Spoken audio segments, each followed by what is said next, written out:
Hello friends. अभी नीचे एक कमेंट देखा मैंने, उसमें लिखा था कि यार भाई डाइट बता दो, आईबीएस में क्या डाइट लें, कैसे लें। तो देखो, मेडिसिन लो बस, ठीक है। मेडिसिन लो और देखो मैं तुम्हें बताऊं क्या होगा,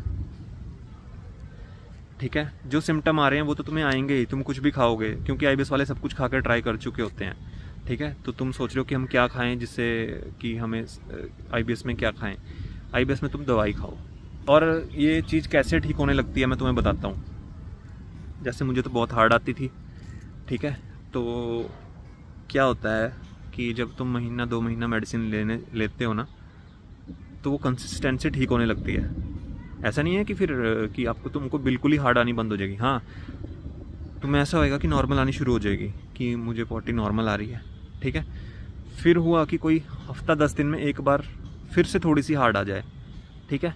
तो उससे घबराना नहीं है, घबराना नहीं है। वो चीज़ धीरे धीरे ठीक हो रही है, वो चीज़ धीरे धीरे ठीक हो रही है, ठीक है। हाँ, लेकिन वो जो अजीबो गरीब सी पॉटी आती है वो ठीक होनी शुरू हो जाएगी, ठीक है। और आगे से हार्ड आती है जो जो भी है वो ठीक होनी शुरू हो जाएगी, ठीक है।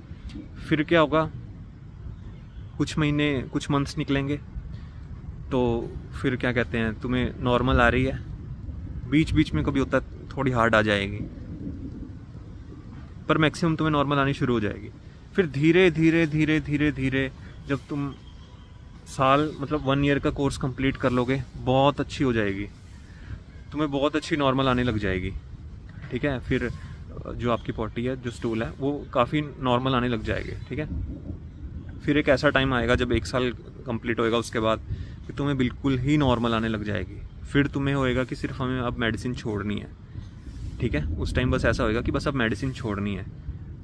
तो वो धीरे धीरे मेडिसिन डिक्रीज़ करके वो धीरे धीरे तुम सब कुछ खाने पीने लगोगे, वो तो ठीक है। और सब कुछ तुम्हें डाइजेस्ट होने लगेगा, प्रॉपर सब कुछ आने लगेगा, ठीक है। फोकस ये मत करो कि हम क्या डाइट लें, फोकस ये करो कि हम मेडिसिन का प्रॉपर कोर्स करें अपना पूरी शिद्दत के साथ, पूरा दिल लगा के, कोई डोज मिस ना करें, ठीक है। क्योंकि तुम एक टाइम पे बोर हो जाओगे मेडिसिन लेते लेते, कि यार सुबह भी वही, फिर वही रूटीन, वही शाम, ठीक है। मैं कहीं घूमने गया हूँ तो वहाँ भी मेडिसिन कैरी करके अपने साथ रखनी पड़ेगी, हर टाइम मेडिसिन रखनी पड़ेगी जब तक कोर्स चल रहा है, ठीक है। तो मेडिसिन लेते रहनी है।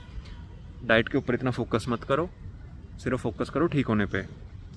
हाँ, पर ऐसा भी नहीं है कि फिर तुम मैदा ही मैदा खाना शुरू कर दो, ठीक है। कि तुम तला फला ये वो मैदा ही शुरू कर दो, वो तो नॉर्मल ह्यूमन बीइंग के लिए भी ठीक नहीं है भाई। अगर नॉर्मल इंसान भी ये इतना ज़्यादा मैदा लेगा, स्प्रिंग रोल, मोमोज, न्यूडल सारा दिन यही खाएगा, तो उसे भी कॉन्स्टिपेशन हो जाएगा, नॉर्मल इंसान को भी हो जाएगा।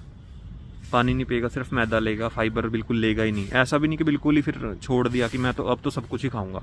सब कुछ खाऊंगा मतलब सब कुछ अच्छा खाओ, अनहेल्दी चीज़ें ना खाओ। जो नॉर्मल इंसान के लिए अनहेल्दी है वो नॉर्मल इंसान के लिए भी अनहेल्दी है, वो आईबीएस वालों के भी अनहेल्दी है, नॉर्मल इंसान के लिए भी अनहेल्दी है, ठीक है। तो अनहेल्दी आइटम्स तो यार नॉर्मल इंसान के लिए भी सही नहीं है, उन्हें भी कॉन्स्टिपेशन हो जाएगा, इतना ज़्यादा मैदा खाएंगे, स्प्रिंग रोल, मोमोज, ठीक है। और क्या कहते हैं, और ये जो भी नूडल्स वगैरह हैं ये सब खाओगे, है ना, तो उन्हें भी हो जाएगा, ठीक है। तो अच्छा खाना खाओ, नॉर्मल खाओ और सब कुछ खाओ।